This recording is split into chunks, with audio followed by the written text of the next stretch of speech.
First, open the Canva app on your phone. Tap the search bar at the top. Search for Wedding Invitation.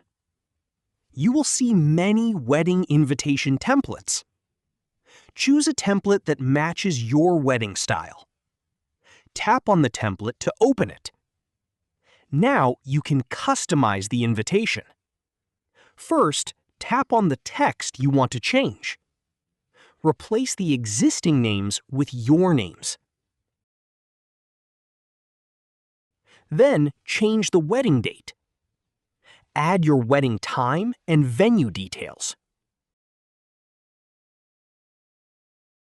You can also change the invitation message.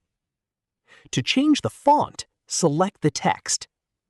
Then use the options at the bottom to choose a different font, size, color, or alignment.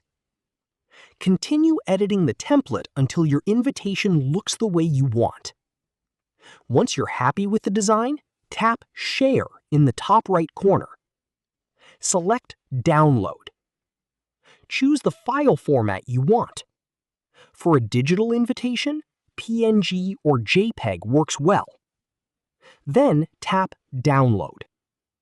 Your wedding invitation will now be saved to your phone. That's it. This is how you can make a wedding invitation in the Canva app. If you found this video helpful, don't forget to like the video, subscribe to our channel, and press the bell icon for more tutorials. Thanks for watching.